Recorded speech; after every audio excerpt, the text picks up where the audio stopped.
আমরা তৈরি আছি।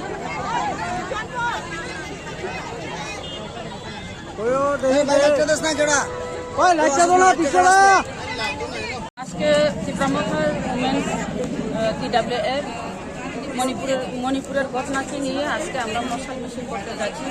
কেননা মণিপুরে যেভাবে দুইজন মহিলাকে উলঙ্গ অবস্থায় হাতিয়ে করে গ্যাংরেপ করা হয়েছে, তার জন্য আমরা ধিক্কার জানাই এবং এটা নিন্দনীয়, খুব লজ্জাজনক।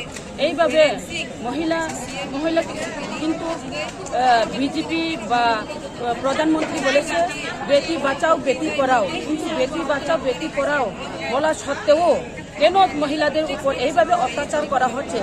শুধু অত্যাচার নয়, এটা নিন্দনীয়, এটা ঘৃণার যোগ্য। এভাবে উলঙ্গ অবস্থায় হাতিয়ে যেভাবে প্রাইভেট বাসে হাত দিয়ে এভাবে অত্যাচার করে তাদেরকে যেভাবে ওই ধান খেতে নিয়ে গণগ্রেপ করা হয়েছে, গণধর্ষণ করা হয়েছে। আমরা চাই যাহাতে কালপিটকে চিহ্নিত করে এই কালপিটকে দৃষ্টান্তমূলক ফাঁসি অর্ডার দেওয়া হোক। শুধু একজন নয়, সেখানে 30-40 জনের মতো আসে, তাদেরকে চিহ্নিত করে অ্যারেস্ট করে তাদেরকে সবাইকে যেন ফাঁসি দেওয়া হোক। আমরা দাবি রাখছি এবং প্রতিবাদ জানাই। এইভাবে যে মহিলাদের উপর এভাবে অত্যাচার করাটা ঠিক নয়। কেননা আমরা জানি মাতৃভূমি মা হচ্ছে সবার বাড়িতে মা বোন আছে,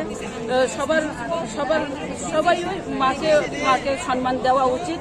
কিন্তু সম্মান না দিয়ে মাকে এইভাবে অত্যাচার করা, এইভাবে লজ্জাজনকভাবে, এইভাবে নৃশংসভাবে, এইভাবে কাপড় ছাড়া করে হাতিয়ে এইভাবে গণধর্ষণ করাটা এটা উচিত নয় এবং ঠিক নয়। আমি প্রধানমন্ত্রীকে বারবার রিকোয়েস্ট করি, প্রধানমন্ত্রী যেন তাড়াতাড়ি কালপিটকে তাড়াতাড়ি অ্যারেস্ট করে যেন ফাঁসি দেওয়া হোক। কিন্তু প্রধানমন্ত্রী এখানে কেন বা এইভাবে দেরি করছে তা জানি না। প্রধানমন্ত্রী কিন্তু সেখানে 3 মাস ধরে পুষ্টি কুণ্ডল আগুন জ্বলছে, এই আগুনকে নিভাতে কোনো দিনে মণিপুরে যায়নি ভারতের প্রধানমন্ত্রী। অথচ আমরা জানি, আমরা শুনি আমেরিকাতে, ফ্রান্স, জাপান এখানে সুযোগ বা টাইম দিয়েছে মাননীয় আমাদের ভারতের প্রধানমন্ত্রী। কিন্তু সেখানে যেভাবে আগুন দাউ দাউ করে চলছে, পুষ্টিকুণ্ডল হচ্ছে, মারা যাচ্ছে, সেখানে কিন্তু একবারও গিয়ে আগুন নেভাতে যায়নি। জানি না রাজনৈতিক খেলা খেলছে কি না বিজেপি। এইভাবে যদি মহিলাদেরকে নিয়ে, যে পুষ্টিকুণ্ডলকে নিয়ে এভাবে যদি রাজনৈতিক খেলে, তাহলে বিজেপির কুচিটা শেষ হয়ে যাবে। আমরা আহ্বান রাখবো, যদি প্রধানমন্ত্রী যদি দোষীকে দৃষ্টান্তমূলক শাস্তি না দিয়ে, যদি ফাঁসি অর্ডার না দিয়ে, যদি তাদেরকে রেহাই দিয়ে দেয়, তাহলে আহ্বান রাখবো ভারতের যে মহিলারা আছে বা ত্রিপুরার মহিলারা আছে, সবাই যেন বিজেপিকে একটু ভোট না দেয়, তাদেরকে সিট খালি করে যেন দেয়। মহিলারা এগিয়ে আসার জন্য আমি মহিলাদের আহ্বান রাখছি। বিজেপিকে হটাতে হবে যদি এটা অ্যাকশন যদি না নেয়। Thank you.